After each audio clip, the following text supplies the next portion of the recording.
بسم اللہ الرحمن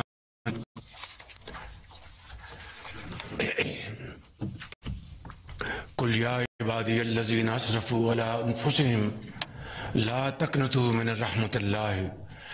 ان اللہ یغفر ذنوبا جميعا صدق اللہ مولانا العظیم۔ قابل احترام نائب وزیر اعظم محمد اسحاق ڈار صاحب، انتہائی قابل احترام وفاقی کابینہ کے وزراء، ایڈوائزرز، اسپیشل اسسٹنٹس، انتہائی قابل احترام کاروباری حضرات، سرمایہ کار،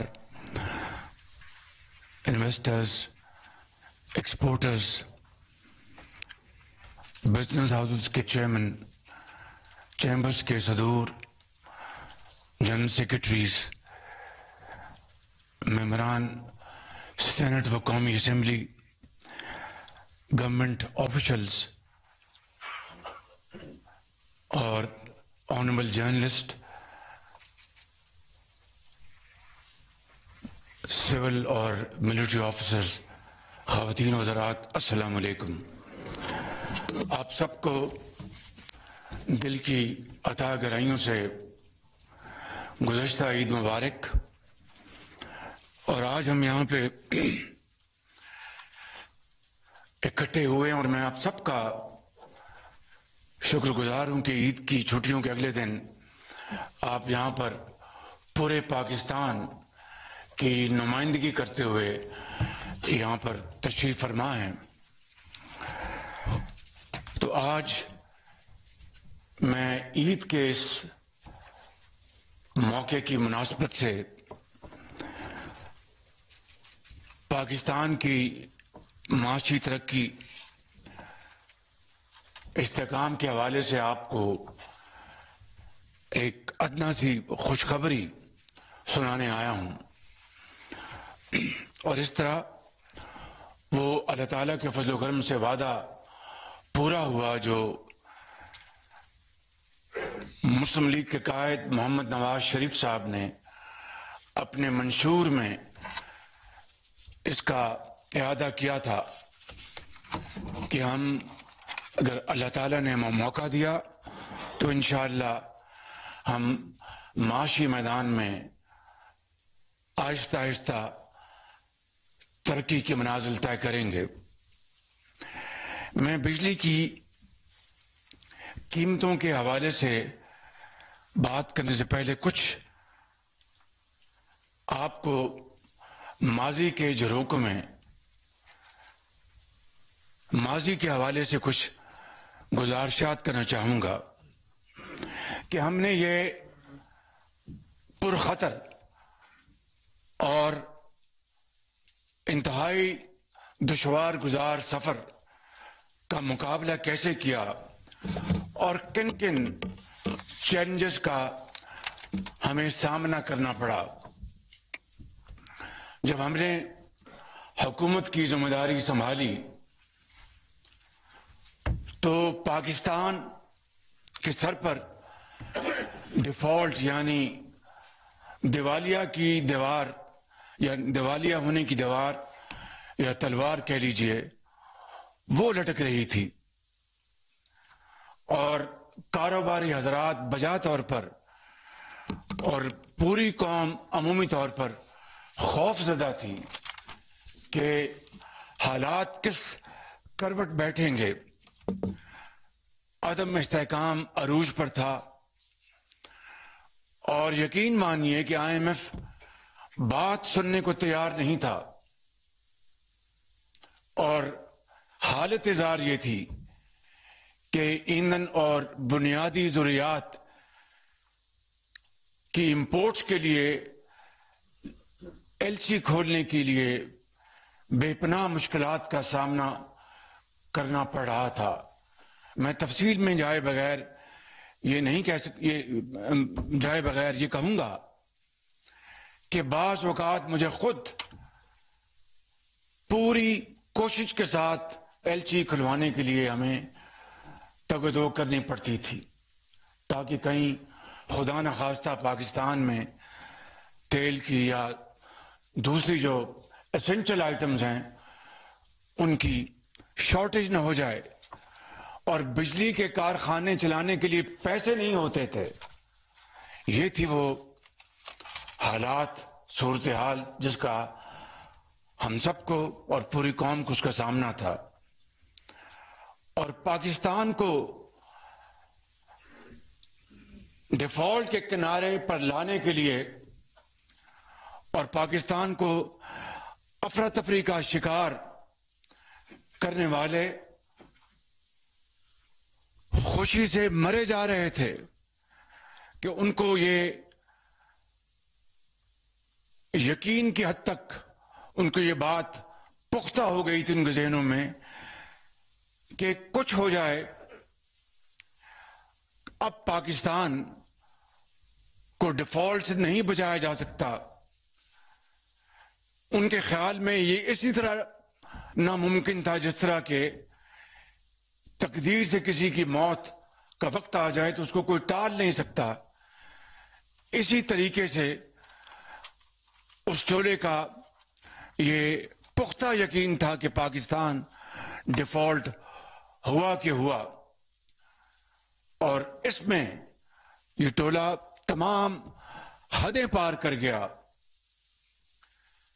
اور یہ وہی ٹولہ ہے جس نے IMF سے کیے ہوئے اپنے معاہدے کو خود توڑا اور اسے معطل کر دیا گیا۔ پاکستان کو ڈیفالٹ سے بچانے کے لیے جو دن رات کوششیں ہو رہی تھیں ان میں پہاڑ نما رکاوٹیں کھڑی کی گئیں۔ کون نہیں جانتا کہ وہ کون سے وزرائے خزانہ تھے جنہوں نے IMF کو خط لکھے تھے اور IMF کے پروگرام کو بحال کروانے میں انہوں نے ایک انتہائی گھنونا کردار ادا کیا، اور اس طرح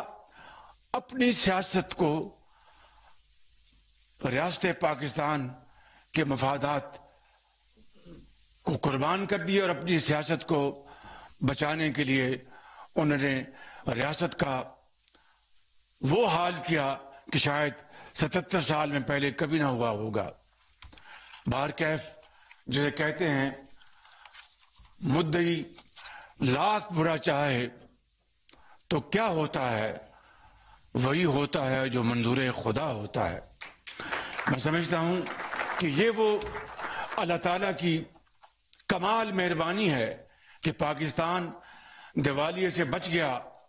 اور دن رات کی محنت اس مالک حقیقی نے قبول کر لی۔ ماضی کے گھٹاتوپ اندھیروں سے اب یہ معیشت اجالوں کی طرف آ چکی ہے، معیشت میں بنیادی استحکام آ چکا ہے، اور اس کے لیے میں پوری قوم، کاروباری برادری، پاکستان کے عوام اور خاص طور پر عام آدمی جن کی شبانہ روز دعاؤں، محنت، قربانی، اظہار کے جذبہ، تحمل، برداشت کی بنا پر اور میرے قائد محمد نواز شریف کی قدم قدم پر میری رہنمائی یہ شامل حال رہی۔ میرے بزرگوں، بھائیوں اور بہنوں، اس سارے عمل میں اگر میں یہ حقیقت کھلے دل کے ساتھ اس کا اعتراف نہ کروں تو یہ جدوجہد کی، محنت کی عظیم قربانی کی کہانی نامکمل رہے گی، اور وہ یہ ہے کہ اس سارے عمل میں آرمی چیف جنرل سید محمد عاصم منیر، ان کے رفقا کار کا مجھے میری ٹیم کو بھرپور تعاون حاصل رہا اور ان کا ایک کلیدی کردار رہا۔ میں سمجھتا ہوں کہ ملک و قوم کی ترقی اور خوشحالی کے حوالے سے نہ صرف ان کی کاوشیں بلکہ اس پوری ٹیم کی اور جو لوگ اس ہال میں موجود نہیں ان سب کی کاوشیں اللہ تعالیٰ کے ہاں منظور ہوئیں، اور آج ہم استحکام معیشت کے اس ایجنڈے پہ کھڑے ہیں جو سفر شاید پہلے سے بھی زیادہ چیلنجنگ ہو، لیکن وہاں پر ہم نے میکرو اکنامک جو انڈیکیٹرز تھے ان میں ہم استحکام لے کے آئے۔ اب ملک کی ترقی اور خوشحالی کا یہ سفر جاری ہوا چاہتا ہے جو بذات خود بہت چیلنجنگ اور دشوار گزار ہے۔ میں سمجھتا ہوں کہ پاکستان کے عوام نے پچھلے مرحلے میں بہت قربانیاں دی ہیں۔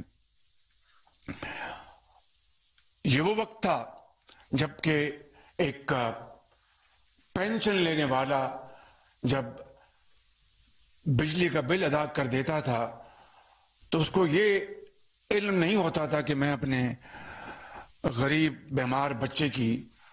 دوا کہاں سے لے کے آؤں گا۔ یہ وہ وقت تھا جب پاکستان کے چاروں صوبوں میں جب بجلی کا بل آتا تھا تو نہ صرف اس کے گھر میں غصے کی لہر دوڑتی تھی بلکہ وہاں پر ایک بیچارگی کا عالم ہوتا تھا، افسردگی کا عالم ہوتا تھا۔ یہ وہ وقت تھا جب دکاندار ہاتھ پر ہاتھ دھر کے بیٹھے رہتے تھے کہ کوئی گاہک دکان کی طرف آتا نہیں تھا، اور یہ وہ وقت تھا جب سرمایہ کار صنعت کار اپنے کاروبار صنعتوں کو بند کرنے پر مجبور تھے کہ وہ اتنی مہنگی بجلی کے بعد مصنوعات کہاں سے بیچیں گے، اور اس طرح ان کی صنعتوں سے ان کی چمنیوں سے دھواں نکلنا بند ہو گیا اور لاکھوں لوگ بے روزگار ہوئے۔ تو یہ ہے وہ ایک انتہائی سخت مشکلات کا سامنا اس قوم نے کیا ہے، اور یہ احساس ہمیں ہر وقت ہونا چاہیے کہ ہمیں عام آدمی کی ان عظیم قربانیوں کو کبھی نہیں بھولنا چاہیے۔ میں سمجھتا ہوں کہ آج جب میں ایک ادنا سا شخص مگر قوم کے لیے ایک عید کا تحفہ پیش کرنے جا رہا ہوں تو آج اس ریلیف کے حوالے سے میں ایک مرتبہ پھر پوری قوم کا شکریہ ادا کرتے ہوئے یہ کہنا چاہوں گا کہ اب ہمیں ان مسائل کو جنہوں نے پاکستان کے اندر 77 سال میں غربت کی طرف اس قوم کو دھکیلا، ان مسائل کو اگر ہم نے اب جڑ سے کاٹ کر نہ پھینکا تو میں آپ کو بلا